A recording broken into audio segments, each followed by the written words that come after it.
¿Qué tal? Muy buenas tardes. Comenzamos la edición dominical de MBD Noticias, aquí en la pantalla de TV Ciudad. El gusto enorme de saludarles, como todos los domingos de este verano tan particular, con 23 grados de temperatura y algunas lloviznas, nada más, por lo menos aquí en la zona del Cordón, en Montevideo. Estamos comenzando una nueva edición hasta las 20 horas para compartir con ustedes algunas de las principales novedades que tenemos a esta hora. Donald Trump asumirá por segunda vez la presidencia de Estados Unidos y antes de llegar al Salón Oval, organizó un espectáculo de fuegos artificiales y anunció su primera medida, retrasar la prohibición de la red social china TikTok en su país. El abogado Francisco Bernate valoró como muy importante la aparición de la libreta con el nombre Marcet tras el asesinato de Francisco Luis Correa Galeano, el confeso organizador del crimen del fiscal paraguayo Marcelo Pecci. El periodista colombiano Nelson Mata detalló cómo se enteró de la existencia de la libreta con el nombre Marcet y recordó que Correa Galeano ya había aportado su nombre cuando declaró ante la Fiscalía colombiana. La vertiente artiguista aprobó la candidatura de Salvador Esqueloto para la Intendencia de Montevideo, sumándose a las del senador Mario Vergara y de la vicepresidenta del Frente Amplio, Verónica Piñeiro. Organizaciones sociales calificaron de mentiroso al ministro de Ambiente Robert Bouvier por sus afirmaciones acerca de que el proyecto Neptuno no recibió ninguna crítica por su impacto ambiental. La Murga La Mojigata realizó su Mojifest con el recuperado anfiteatro Las Duranas de Aires Puros, que será sede del lanzamiento de la red de escenarios populares el 24 de enero. Crece en Uruguay el problema de las apuestas online por parte de menores, incluso en escuelas y liceos, inventando perfiles y obteniendo datos de sus mayores, asesorados por los captadores de los portales especializados. Y precisamente este último tema lo vamos a estar abordando con un informe de Federico Jurkovic, hoy con una edición que va a estar muy cargada de información internacional porque estamos en pleno proceso de la liberación de rehenes y la devolución de presos palestinos en Oriente Medio, con la asunción de Donald Trump a la presidencia. Pero ahora nos vamos a la unidad móvil, allí está Abril Mederos, a quien también le damos la bienvenida. Las buenas tardes, Abril. Buenas tardes a ti también, Jano, y a todo el equipo. Bueno, las novedades por este lado van a ser con el abogado Juan Cereta en unos minutos nada más, abogado de la Clínica de Litigio Estratégico de la Facultad de Derecho, justamente a razón de su representación de las organizaciones, bueno, la Comisión en Defensa del Agua y la Vida y el movimiento Tucu Tucu también de San José, justamente por las novedades que han habido en torno al proyecto Neptuno, que busca construir esta planta potabilizadora de agua con además una reserva o polder de agua en el balneario Arasatí de San José, sobre el cual, bueno, hubo varias reuniones esta semana por parte de las autoridades entrantes y salientes y conocer un poco sobre cuáles son las novedades judiciales al respecto, ya que estamos en medio de la feria judicial y todo indicaría que falta bastante poco para que se firme eventualmente un proyecto de estas características. Si les parece, en unos minutos vamos a estar con esta información y charlando con Juan Cereta.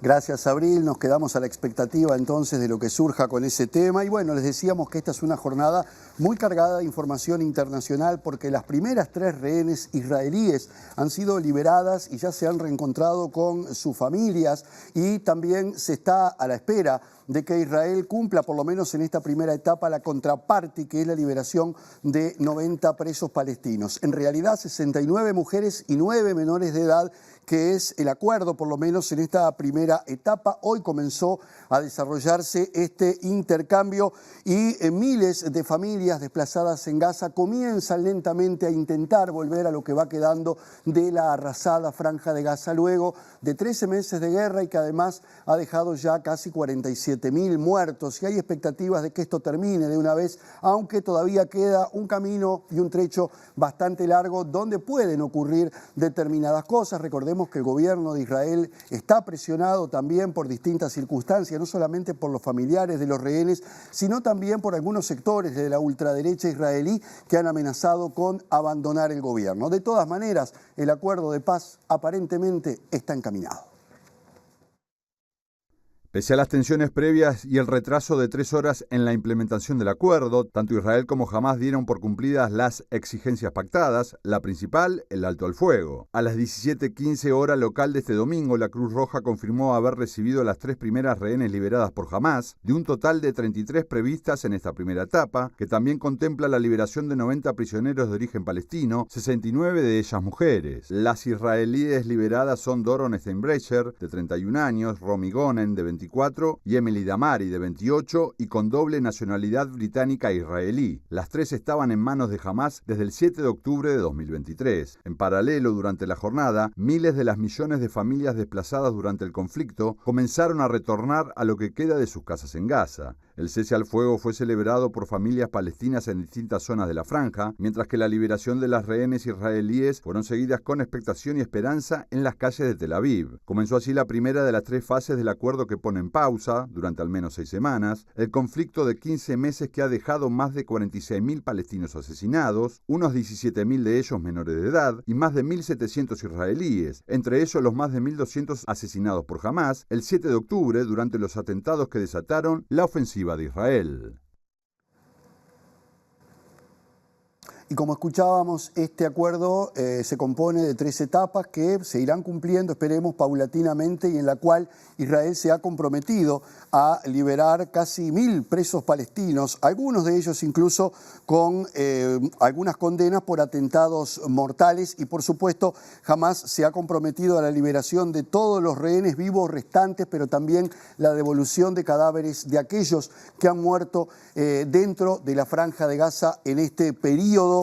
Este es un proceso que va a tener además el seguimiento por parte de algunos países que han mediado, caso Qatar, que ha dicho incluso que este acuerdo que se acaba de firmar hace un año era más o menos similar y que sin embargo no se llegó a firmar en estas condiciones. De todas maneras, como decíamos, este es un proceso que va a tener etapas que serán seguidas de cerca. Israel ha advertido que cualquier contratiempo, o se reserva el derecho, mejor dicho, de volver a atacar la Franja de Gaza y a Hamás particularmente en caso de que no se cumpla alguno de los puntos que se han pactado. Y todo esto ocurre en la previa, tal como se preveía, de la asunción de Donald Trump como nuevo presidente de Estados Unidos. Recordemos que este proceso de alguna manera se apuró un poco para que pudiera lograrse antes de que Trump llegara a la presidencia, como está previsto en el día de mañana. Pero ya ayer comenzaron algunas actividades que tienen que ver, como esta que estamos viendo, que es el lanzamiento de fuegos artificiales,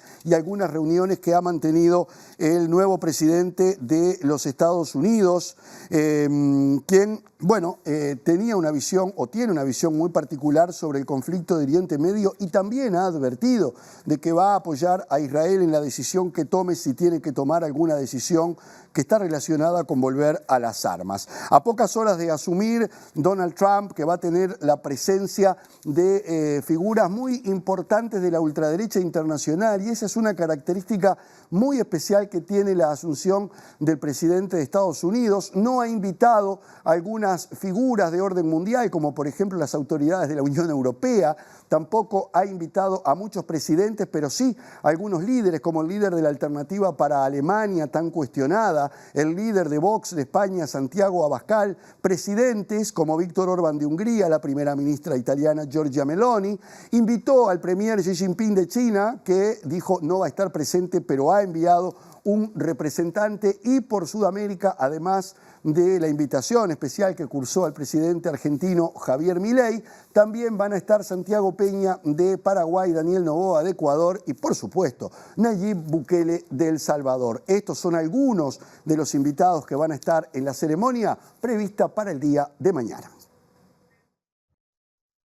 El segundo mandato de Donald Trump comenzará con varias particularidades, entre ellas, por ejemplo, que por primera vez fue invitado un presidente argentino a la ceremonia, y aún más relevante en términos geopolíticos, que por primera vez en su historia China enviará a un alto cargo, el vicepresidente Han Zheng. Con estas señales, ambas potencias se preparan para que un nuevo mandato de Trump no derive, como ocurrió entre 2017 y 2021, cuando ambos coincidieron por primera vez en las presidencias de sus países, en una guerra arancelaria y comercial que provocó desajustes en la economía global y tensiones políticas permanentes. Trump y su par chino Xi Jinping hablaron por teléfono el viernes, lo cual fue leído internacionalmente como una señal más de buena voluntad por parte de ambos líderes. Y en este contexto habría que enmarcar el anuncio hecho por el estadounidense acerca de retrasar la prohibición de TikTok en su país. No dejaré que TikTok permanezca a oscuras, escribió Trump después de que la aplicación se desconectara a última hora del sábado en anticipación de la ley bipartidista votada el año pasado. Trump dijo que emitirá una orden ejecutiva en su primer día en el cargo para permitir de forma temporal que TikTok continúe operando en Estados Unidos, sugiriendo a su vez que el gobierno que encabezará podría tomar la propiedad parcial del sitio de redes sociales. El anuncio de Trump tuvo efectos inmediatos porque de hecho determinó que la red social volviera a estar disponible sobre la tarde del domingo, a la espera de que asuma Trump y concrete la firma del decreto. Y hablando de redes sociales, omití decir que, por supuesto, el gobierno de Trump, este que viene, va a estar marcado por la presencia de los más importantes empresarios del mundo de las redes sociales y las comunicaciones, empezando por Elon Musk, siguiendo por Jeff Bezos o Mark Zuckerberg, entre otros que también van a estar en esa asunción. Vamos a seguir con temas de apariencia internacional, que de hecho lo son, pero que también tienen relación con nuestro país, porque el otro día justamente dábamos la noticia de que en la libreta del asesinado autor intelectual en Colombia, particularmente de la muerte del fiscal paraguayo Marcelo Pecci, se había encontrado el nombre del narcotraficante uruguayo Sebastián Marcet. Y el abogado de la familia Pecci en Colombia, Francisco Bernate Ochoa, valoró como muy importante la aparición de esta libreta y el nombre de Marcet en ella tras el asesinato en una cárcel de Colombia de Francisco Luis Correa Galeano, que fue el confeso organizador del crimen del fiscal paraguayo. Este crimen, recordemos, se ejecutó en Colombia en mayo del 2022, luego de que en febrero de ese año Marcelo Pecci pusiera en marcha la fase final del operativo Ultranza Pi, imputando, entre otros, a Marcet y a su socio Miguel Insfrán, conocido como el Tío Rico, por tráfico de drogas, asociación criminal y lavado de dinero. Cuando Pecci pidió su captura internacional en febrero del 2022, Marcet ya había logrado salir de la cárcel de Dubái, hecho muy conocido por todos los uruguayos, gracias al pasaporte entregado por el gobierno uruguayo de manera express, mientras estaba preso por el uso de pasaporte paraguayo falso en ese país.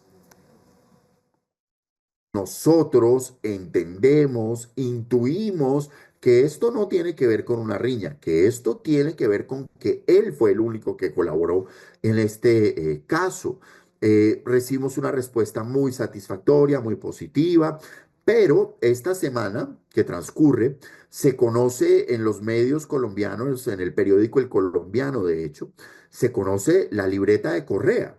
Y nosotros hasta hace unas horas pensábamos que era que las autoridades colombianas habían tomado resguardo sobre ese documento tan importante. Ayer nos enteramos que no, que es que un familiar lo encontró y que lo entregó al periódico.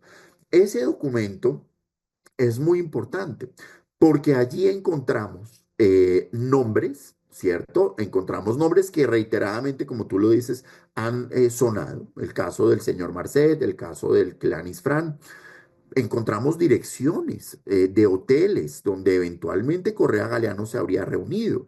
Yo lo que creo es que aquí hay unos elementos de prueba que pueden ser muy importantes, que la Fiscalía colombiana tiene que resguardar esa libreta, tiene que validar si es de la autoridad de Correa Galeano, si es así, en qué momento escribió eso, y ahí hay nombres, ahí hay direcciones, es cuestión de validar que con buena voluntad seguro podemos avanzar. Para el doctor Bernate Ochoa, a quien estamos viendo, la hipótesis de los investigadores que dice que Correa Galeano fue asesinado por un problema de convivencia no es real y remarcó que el hallazgo de la libreta y el nombre de Marcet coincide con la vinculación que en su momento había hecho el presidente de Colombia, Gustavo Petro.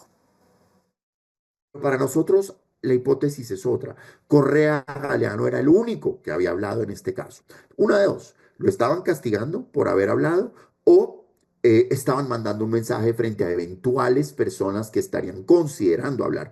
No tengo información para decir si este o este, no lo sé, no tengo esa información, pero yo no creo mucho que a este asesino lo hayan matado simplemente en una riña de presos. Y si es así, entonces, ¿cómo es que semejante personaje no tiene un nivel especial de protección, todo mal. Él lo ha mencionado desde el principio y esa es la hipótesis. Desconozco por qué lo dice, no sé qué información tenga, pero también es la hipótesis que siempre se ha mencionado por nuestro presidente Gustavo Petro.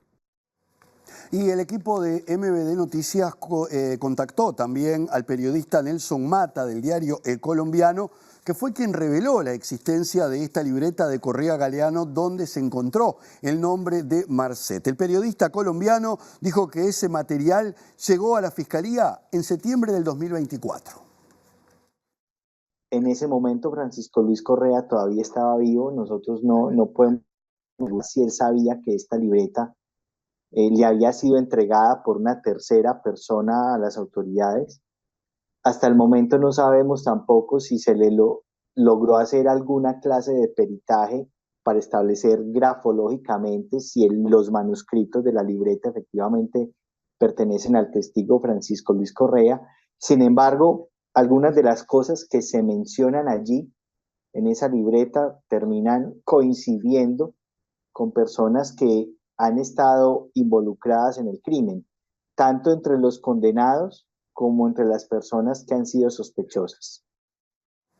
Y en ese sentido, Nelson Mata destacó que el hallazgo de la libreta coincide con lo que en su momento declaró Correa Galeano ante la Fiscalía colombiana.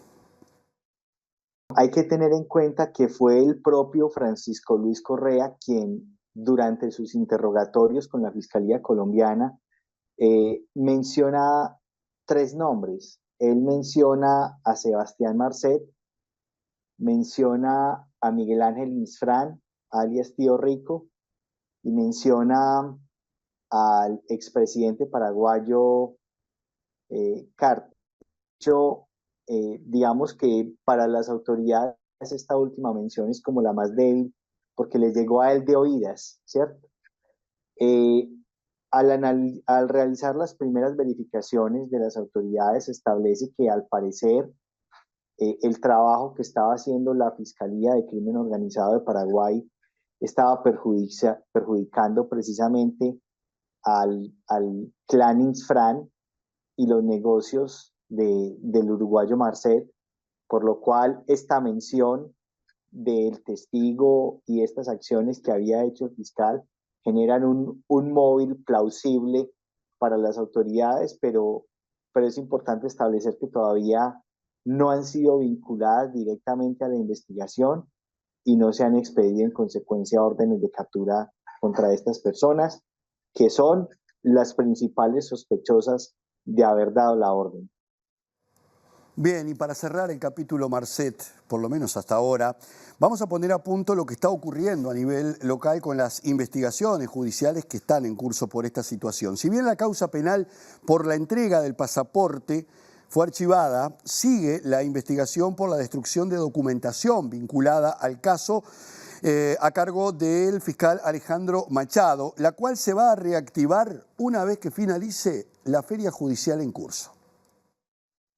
La causa judicial sobre la entrega del pasaporte a Sebastián Marcet fue archivada el año pasado, luego de 2 años de investigación, si bien el fiscal Alejandro Machado subrayó en su dictamen que los ministros de Estado, así como sus respectivos subsecretarios, faltaron a la verdad y ocultaron información sobre las circunstancias y motivos por los cuales se le concedió el documento al narcotraficante en 2021, lo que le permitió en ese momento ser liberado de prisión en Dubái. Sin embargo, continúa abierta la investigación penal sobre los hechos denunciados por la ex vicecanciller Carolina H. en 2023 acerca de la destrucción de los chats sobre Marcet que la ex jerarca mantuvo con el entonces subsecretario del Interior, Guillermo Maciel, por parte de Roberto Lafluf, por ese entonces asesor del presidente Luis Lacalle Pou. Según la denunciante, Lafluf reconoció en una reunión que mantuvo en Torre Ejecutiva con ella y con Maciel que había destruido el documento con las comunicaciones y donde le pidió a ambos que borren sus chats. chats. Si bien en septiembre se conoció que Machado prevé citar a declarar en calidad de testigo al presidente Luis Lacalle Pou, desde entonces no ha habido novedades sobre la investigación. En este marco también deberán declarar, entre otros, Maciel, la FLUF y el ex canciller Francisco Bustillo, que le había sugerido a H perder el celular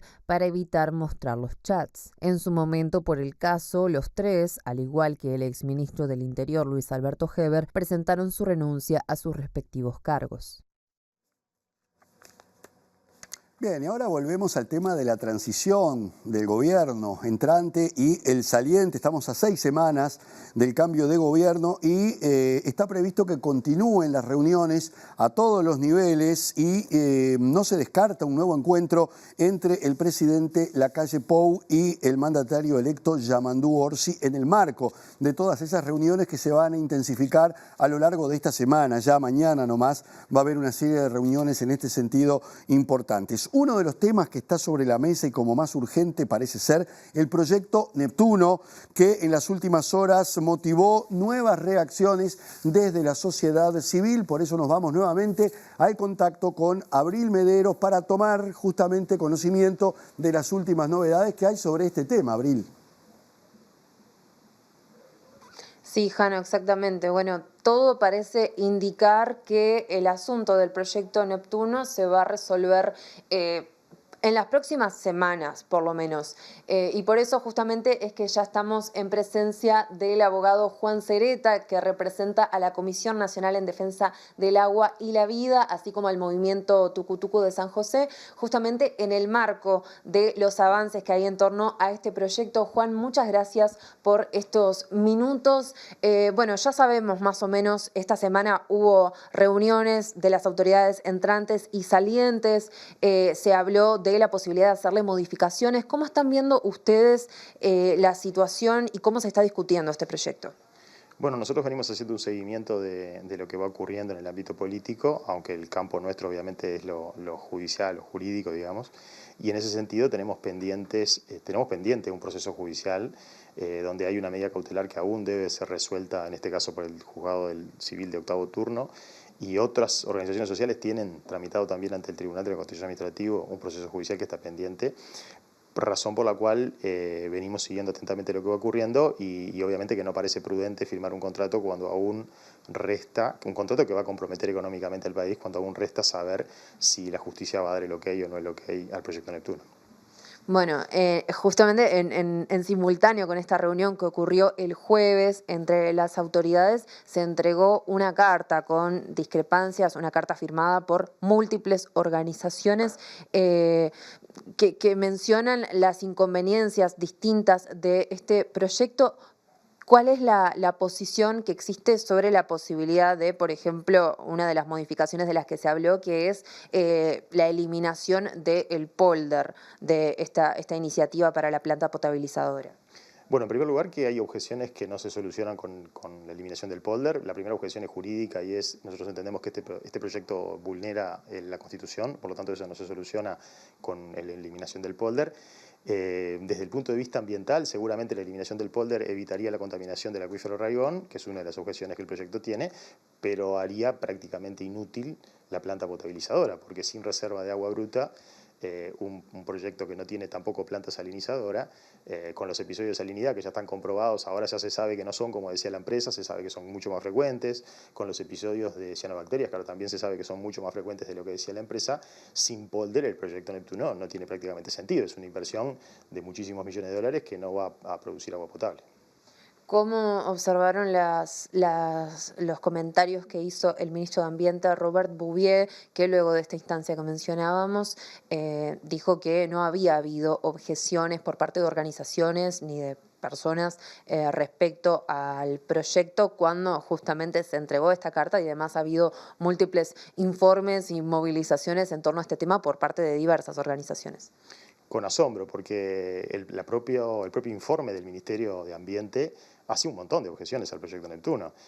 Cuando lo que acá se tomó es la decisión política de firmar el contrato, pero el propio ministerio hace objeciones bastante serias al proyecto Neptuno, más allá de que diría que casi con unanimidad, como pocas veces se ha visto, la academia, las organizaciones sociales han puesto de manifiesto todos los inconvenientes y los riesgos que este proyecto tiene, además de la inconveniencia económica para todos los uruguayos del proyecto en sí. O sea que si hay algo que lo que no hay duda es que este proyecto tiene un montón de objeciones que no han sido salvadas.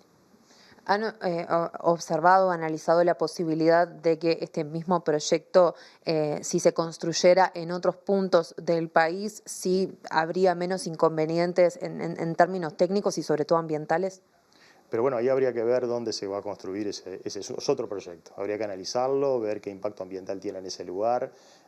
Bueno, no se puede descartar de antemano en la realización de un proyecto de este tipo sin saber el lugar y las características. O sea que no sería serio oponernos sin saber siquiera las características de un nuevo proyecto. Pero ya no sería ya no sería el proyecto Arasatí. En su momento ustedes habían contado con el impedimento que había efectuado el juez Alejandro Recarey sobre la prohibición de la firma del contrato. Luego esta prohibición se levantó y ahora de alguna manera la decisión queda en manos de por un lado, el gobierno saliente, pero que desea contar con el aval o al menos la consulta del Frente Amplio que va a asumir. ¿Cuáles son las posibilidades de tomar acciones judiciales, teniendo en cuenta que estamos en la feria y que estamos a pocas semanas del inicio o de la asunción del nuevo gobierno? Lo primero que me interesaría decir es que el levantamiento de la prohibición no se refiere a las razones por las que se prohibió la firma del contrato. Es decir, el tribunal no dijo las razones que el doctor Recarey tomó en cuenta para prohibir la firma del contrato están mal, son erróneas, son equivocadas. Lo que dijo es que el doctor Recarey no debió él dictar esa resolución, sino que debió enviarla al juzgado de octavo turno, lo cual es bastante distinto a entender que las razones estaban mal. Ahora está pendiente el dictado de la misma resolución por el juez de civil de octavo, y es lo que nosotros estamos esperando. Ahora ni bien se levante la feria, seguramente se van a tomar las medidas, se va a volver a recibir la prueba que recibió en su momento Recarey y se va a dictar una resolución. No parece lógico, no parece bueno, no parece sano para el país que se firme un contrato y que se firme un contrato la semana que viene y que 2 semanas después la justicia diga no se debió firmar ese contrato porque no se cumplían con ninguno de los requisitos que exige la ley. ¿Le llamó la atención el cambio que tuvo de posición de alguna manera el Frente Amplio, que en su momento se pronunció radicalmente en contra de esta iniciativa y ahora a pocas semanas de asumir mantiene reparos de manera más sobria, digamos? Bueno, nosotros no hacemos valoraciones de tipo político partidario, sí tenemos claro que ha quedado suficientemente probado a esta altura con todo lo que ha surgido que este proyecto es absolutamente inconveniente para cualquier gobierno que asuma, el que está y el que venga. Por lo tanto, después cada uno sabrá las razones, nosotros de lo político partidario no nos corresponde opinar, sabrá las razones por las que asume una u otra actitud, pero lo que sí me parece que a esta altura no hay ninguna duda que para cualquier gobierno este proyecto es altamente inconveniente. Muchas gracias, Juan. Bueno, ahí teníamos la palabra del abogado Juan Cereta de la Clínica de Litigio Estratégico de la Facultad de Derecho en relación al proyecto Neptuno. Volvemos a piso. Gracias, Abril, gracias, Juan Cereta, entonces, por toda esta información. Pasamos a otros temas que tienen que ver también con algunas cosas que seguramente van a cambiar con la asunción del nuevo gobierno, porque la consejera del orden docente del Consejo Directivo Central, Daisy Iglesias, dijo a MBD Noticias que las autoridades futuras del Ministerio de Educación y Cultura van a tener que corregir definitivamente el decreto que excluyó a la ANEP del comité que evalúa a las instituciones privadas. La norma fue firmada por el gobierno en funciones, pero su entrada en vigencia quedó en suspenso hasta el 31 de marzo de este año. El decreto que tiene que ver con las instituciones privadas se destrabó. Yo debo decir que se destrabó gracias a la repercusión pública que tuvo una denuncia al respecto que se realizó. Se destrabó. ¿Qué se destrabó? Que la composición nueva del comité que iba a evaluar a las universidades privadas, donde se había excluido a la ANEP, se suspendió. Por tanto, la ANEP va a estar hasta el 31 de marzo. Eso permite una participación adecuada y le da oxígeno al gobierno entrante para mover ese artículo y otro más. Cuidado con el otro, que es violatorio de la autonomía de la ANEP porque le confisca el reconocimiento universitario. Bien, y por este mismo tema, la Universidad de la República había presentado un recurso administrativo para eliminar el decreto firmado por el presidente Lacalle Pou y el ministro de Educación y Cultura, Pablo da Silveira. El recurso fue firmado el 11 de diciembre y fue una de las últimas acciones de Rodrigo Arín como rector antes de dejar el cargo para sumarse al equipo económico del gobierno entrante. Según publicó el semanario Búsqueda, el recurso pide al Poder Ejecutivo la revocación del decreto 316 del 26 de noviembre de 2024 por causa de agravio a la Universidad de la República al afectar sus derechos e intereses legítimos. Según la institución, los cambios normativos dispuestos debieron contar con los asesoramientos técnicos y especializados pertinentes dispuestos por la normativa vigente, por ejemplo, el del Consejo Consultivo de la Enseñanza Terciaria Privada y el de la Comisión Coordinadora de la Educación. Además, en el recurso, la UDELAR considera imperioso acceder a la totalidad de los antecedentes administrativos que dieron mérito al dictado del decreto, solicitando que se disponga la suspensión de la ejecución del mismo. El decreto anterior, de 2014, contó con la iniciativa del Consejo Consultivo, que propuso cambios a la normativa vigente del año 1995, las cuales a su vez fueron sometidas por el Ministerio a consideración del Consejo de Rectores de las universidades privadas y de la UDELAR. Este proceso duró 1 año y medio, el Consejo Consultivo le dedicó 16 sesiones y el MEC organizó varias reuniones de trabajo. Por el contrario, para los cambios que introdujo el nuevo decreto, no fueron tenidos en cuenta ni la ANEP ni la UDELAR, y tampoco la UTEC, ni el propio Consejo Consultivo de la Enseñanza Terciaria Privada. Bien, y ahora pasamos a otro tema que tiene que ver con las elecciones de mayo y con las elecciones municipales, porque la vertiente artiguista aprobó este sábado la candidatura del arquitecto Salvador Esqueloto para la Intendencia de Montevideo. Recordemos, Esqueloto no solamente fue decano de la Facultad de Arquitectura, sino que fue un hombre que estuvo muy cerca de las administraciones de Tabaré Vázquez y también de Mariano Arana, y se va a sumar a las dos candidaturas que ya existen dentro del Frente Amplio, la del senador Mario Vergara y la de la vicepresidenta de la fuerza política, Verónica Piñeiro.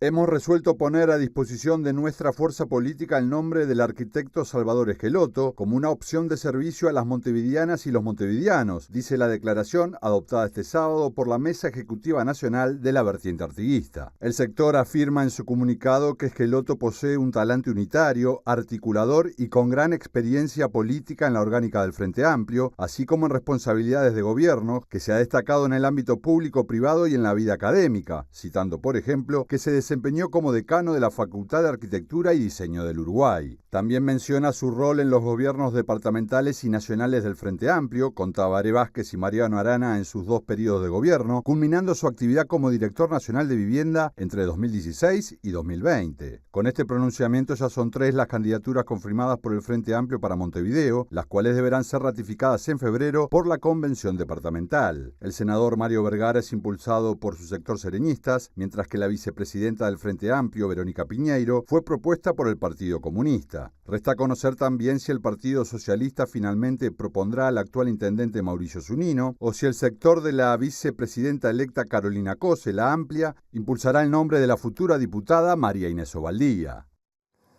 Bien, y Salvador Esqueloto dijo a MBD Noticias que la decisión lo tomó por sorpresa, aunque se venía hablando del tema en la interna sectorial. De todas maneras, y sobre la gestión de la comuna, Esqueloto dijo que la articulación entre el gobierno departamental y nacional es una oportunidad. Bueno, me sorprendió un poco, es verdad, porque esto fue un proceso muy corto y la noticia se hizo como pública en la tarde de ayer, sábado, se resolvió el día viernes a la noche, pero en realidad era un tema que se venía hablando desde fin de año a nivel de distintos grupos y personas. Por supuesto que después de pensarlo y conversar con gente más amiga y próxima, habilitamos eso y se hizo muy recientemente público. En el próximo periodo hay una perspectiva bien interesante y alentadora, porque obviamente el país entra en una etapa nueva. Todo lo que tiene que ver con la articulación de lo nacional y departamental es una oportunidad nueva, cuando en el periodo anterior realmente eso no ocurrió, ¿no? Es decir, hubo no solo un recorte de los recursos y las transferencias a los gobiernos departamentales, particularmente al de Montevideo, sino también una ausencia de sintonía de las políticas.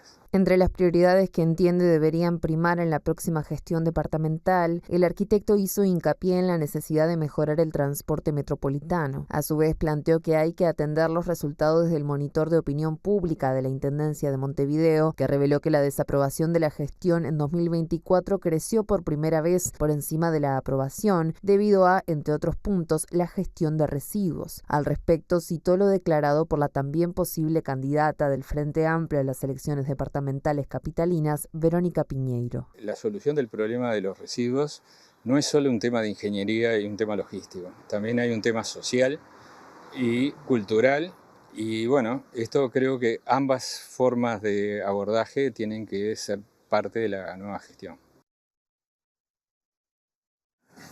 Bien, y hablábamos en titulares de los juegos online y del peligro que representan, sobre todo a partir de la constatación de la presencia de menores a través de estos juegos y la captación que se hace desde estas plataformas, justamente aprovechando que muchos menores tienen acceso a las mismas y participan de alguna manera en estos juegos, que no es otra cosa que ir adelantando problemas de ludopatía seguramente en muchos de ellos, pero el tema es mucho más profundo. Por eso tenemos a Federico Jurkovic con nosotros para abordar a través de este informe esta información y saber qué es lo que está pasando. Fede, bienvenido, buenas tardes, con este tema que nos sorprende y que nos sorprende porque no sabíamos que se estaba dando, por lo menos con esta intensidad. Así es, Jano, buenas noches también para quienes están en sus casas. Efectivamente, y lo traigo a este espacio de información en MBD Noticias porque hay atrás un trabajo académico bien interesante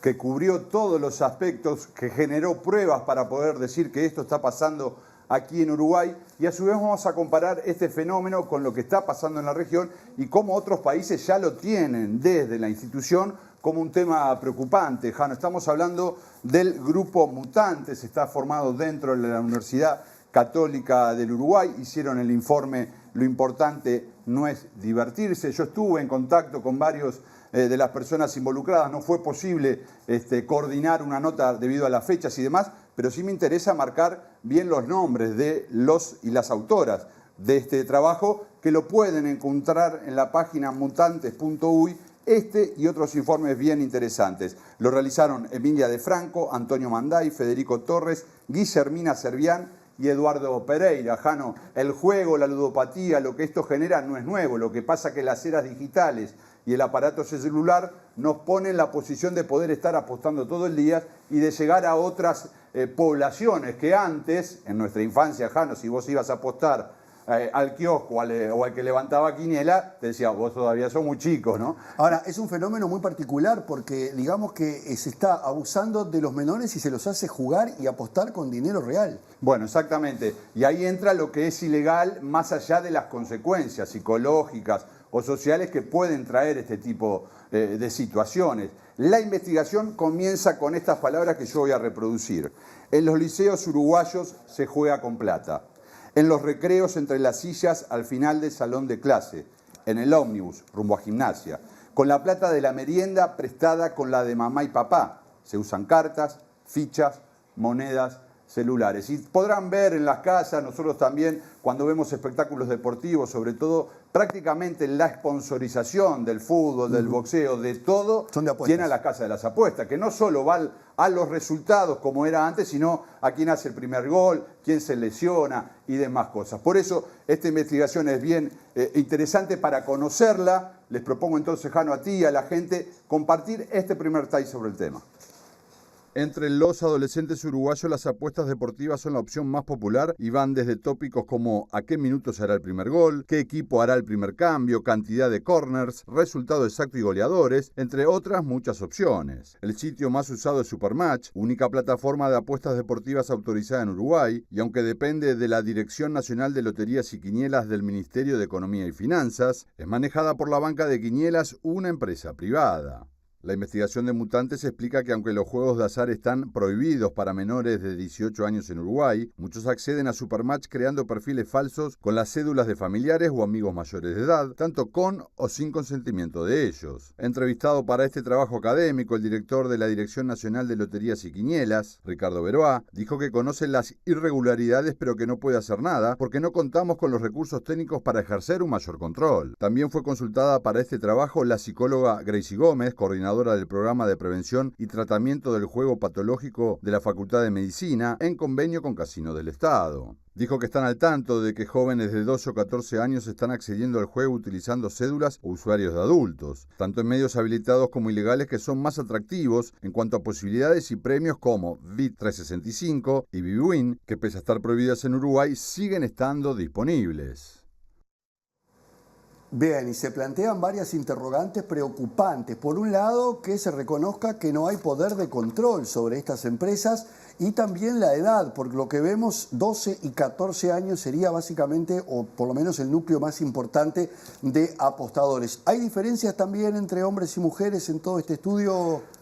En esto caen los géneros todos en la misma bolsa, porque lo que importa es la edad, la posibilidad de acceder a tarjetas de crédito que ya están cargadas en los propios celulares de niños y niñas en esta vida moderna donde le vamos dando independencia también a nuestros hijos económicamente a través de estas plataformas, lo cual hace todo mucho más fácil a la hora de darle un clic y de acceder. Recordemos que esto puede estar pasando mientras un niño o una niña está jugando su juego habitual, tentaciones, ofertas de dinero, gratis, exclusivos, para seguir apostando y seguir ganando. Lo que mostró la investigación de Mutantes, Jano, es que hay un grupo de intermediarios, digamos, que se dedican a eso, a captar adolescentes en las redes y proponerles todo el esquema, allanarles el camino para lograr un perfil trucho que les permita burlar a las autoridades uruguayas que se resignaron, dicen que no tienen control. Veíamos allí a Ricardo Beroá, que es el director nacional de Loterías y Quinielas, se lleva bloqueados en esta administración,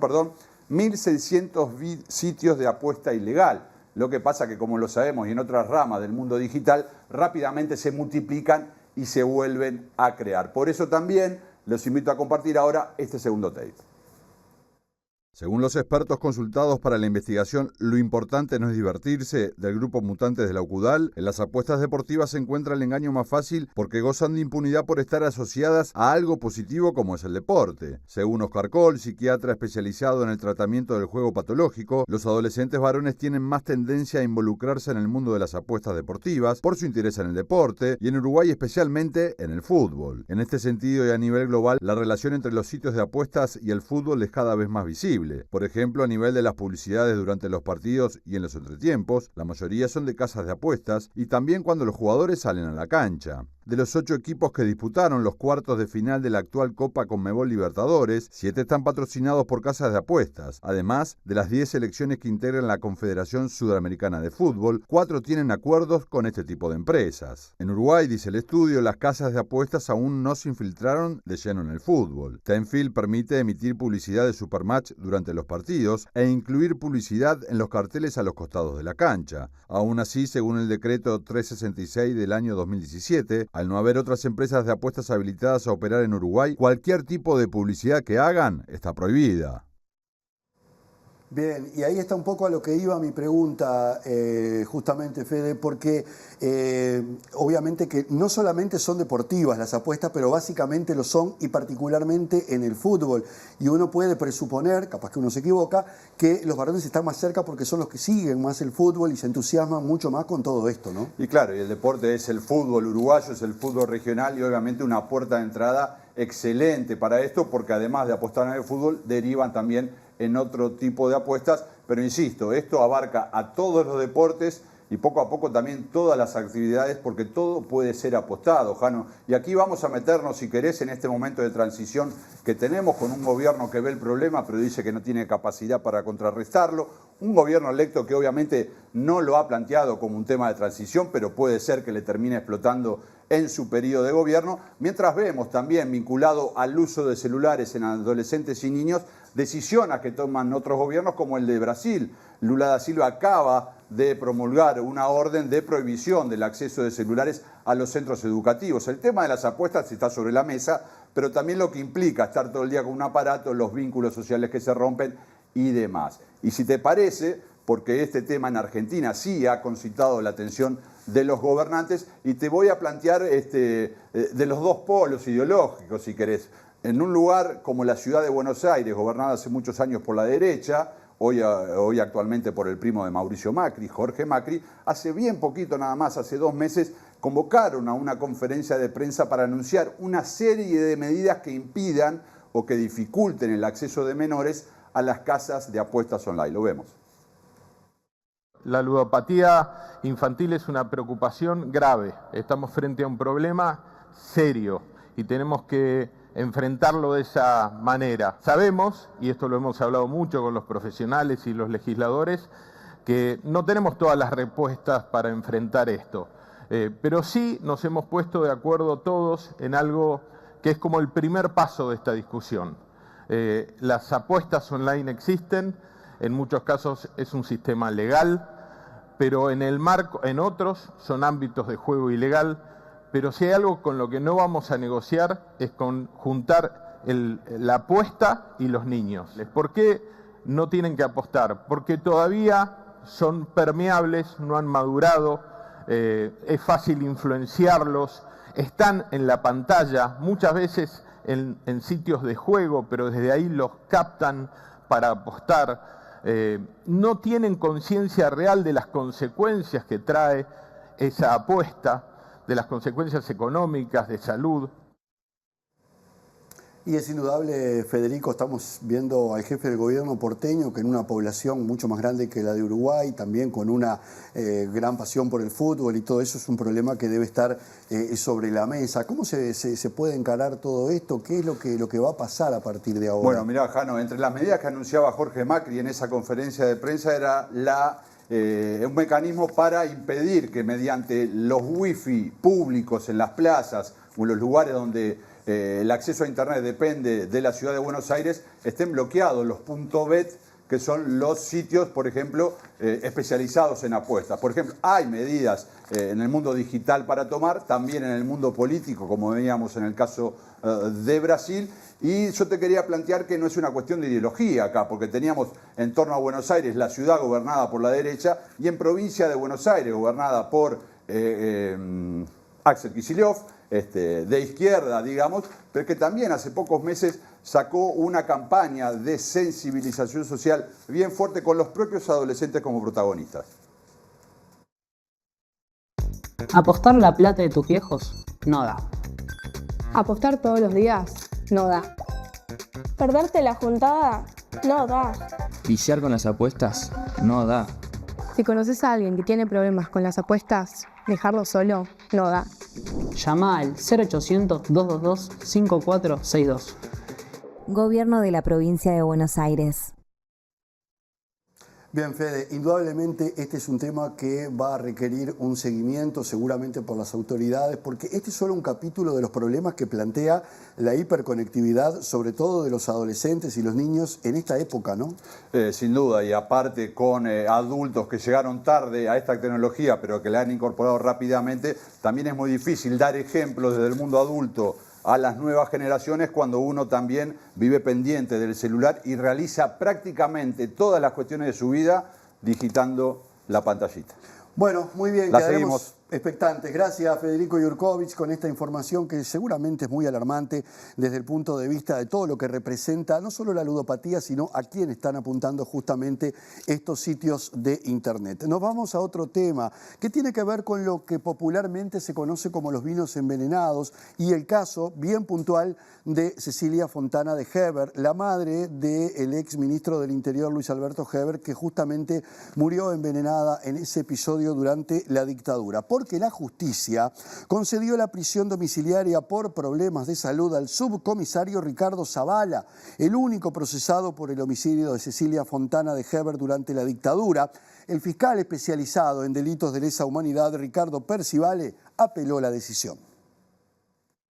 Ricardo Zavala Quintero se encontraba procesado con prisión desde octubre del año pasado en el marco de la investigación de la causa conocida como el caso de los vinos envenenados. En 1978, los dirigentes del Partido Nacional, Luis Alberto Lacalle Herrera, Carlos Julio Pereira y Mario Heber, recibieron cada uno una botella de vino a modo de obsequio en sus domicilios. Solo la de Heber fue abierta e ingerida por su esposa, Cecilia Fontana de Heber, que falleció producto del letal insecticida Fox Dream que tenía su contenido. Según informó El Observador, la decisión de otorgarle la prisión domiciliaria a Zavala, cuyas huellas dactilares aparecieron en una de las botellas del triple atentado, fue de la jueza Verónica Esther Pena Molina, con base en un informe médico del Instituto Técnico Forense, que habla de que el paciente presenta un alto riesgo cardiovascular que se vería reducido de acceder a este beneficio.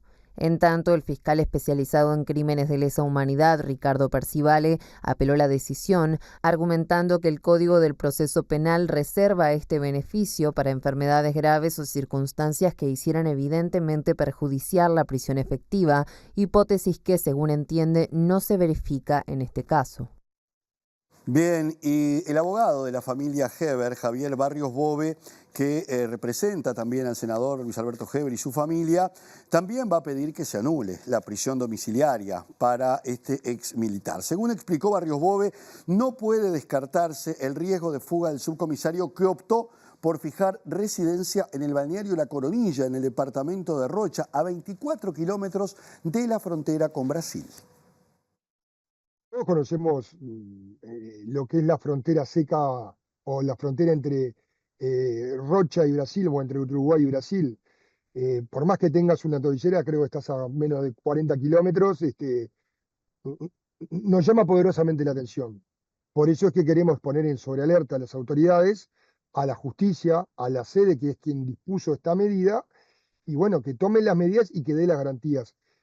Tampoco también desconocemos, porque también está la orden de poner la tobillera, cuál es la cobertura que existe en esa zona por parte del sistema de medidas alternativas del Ministerio del Interior. ¿Cuánto demora en darse cuenta que una violación al perímetro, en llegar desde la comisaría, el destacamento, el lugar más cercano a la zona donde supuestamente está? Porque si es media hora, si es una hora, no cumpliría los fines de ubicar a la persona y evitar un riesgo de fuga. Bien, hacemos una breve pausa y venimos con lo que nos queda de información para esta edición dominical de MBD Noticias.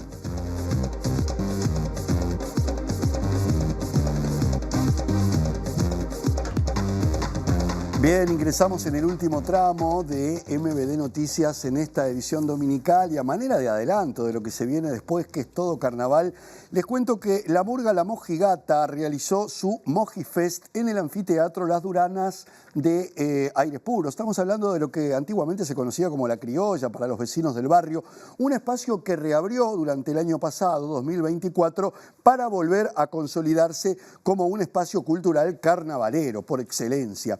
El 24 de enero será sede del lanzamiento de la red de escenarios populares con la actuación de los primeros premios del Carnaval 2024. El Carnaval viene con todo. El 24 inauguramos con toda la red de escenarios, que somos 15 escenarios populares. Van a venir aquí todos, entonces todos van a trabajar en los puestos como un carnaval cualquiera, solo que vamos a estar todos. Hasta los 15 locutores, que no sé cómo van a hacer, con los primeros premios del año pasado. ¿Qué significó para el barrio volver a contar con este lugar cultural? ¿Qué tanto se han acercado los vecinos? ¿Cómo ven la respuesta de la gente? Bueno, la verdad que divino, porque han apoyado en todo. Mucha gente nueva vino con la novedad, bueno, de que reinauguramos.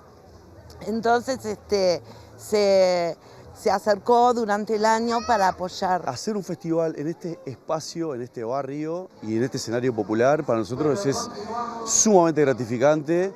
Te diría que tiene un tinte también de militancia cultural, ¿no? Trasladar ciertos espectáculos populares al barrio en un carnaval que está cada vez más, hay menos escenarios, hay más grandes, pero en lugares céntricos. Venir acá, además que es un espacio físico que es hermoso. Una buena noticia, sin duda es un lugar tradicional para el carnaval y accesible para una cantidad de barrios, no solamente para el Paso de las Duranas y la zona de Aires Puros. Nos vamos y les vamos a contar cómo está el clima a esta hora, que hay 22 grados. Para mañana se está pronosticando una jornada con una máxima de 25 grados y una mínima de 18, mientras que para el martes 21 de enero una temperatura máxima de 28 grados centígrados es lo que se pronostica y una mínima de 18 grados. Vamos a ver si sigue lloviendo, mucho, poco, por lo menos. Ha llovido menos de lo que se pronosticaba en estas últimas horas. Veremos cómo comienza la jornada de mañana, donde van a volver, por supuesto, las ediciones de MBD Noticias a las 8, a las 13 y la edición central, como es habitual, a las 18:55. No se vayan, más carnaval querían. Viene Juan Castel con todo carnaval a nuestra pantalla. Chao. Por segunda vez la presidencia de Estados Unidos y antes de llegar al Salón Oval, organizó un espectáculo de fuegos artificiales y anunció su primera medida, retrasar la prohibición de la red social china TikTok en su país. El abogado Francisco Bernate valoró como muy importante la aparición de la libreta con el nombre Marcet tras el asesinato de Francisco Luis Correa Galeano, el confeso organizador del crimen del fiscal paraguayo Marcelo Pecci. El periodista colombiano Nelson Mata detalló cómo se enteró de la existencia de la libreta con el nombre Marcet y recordó que Correa Galeano ya había aportado su nombre cuando declaró ante la Fiscalía colombiana. La vertiente artiguista aprobó la candidatura de Salvador Esqueloto para la Intendencia de Montevideo, sumándose a las del senador Mario Vergara y de la vicepresidenta del Frente Amplio, Verónica Piñeiro. Organizaciones sociales calificaron de mentiroso al ministro de Ambiente Robert Bouvier por sus afirmaciones acerca de que el proyecto Neptuno no recibió ninguna crítica por su impacto ambiental.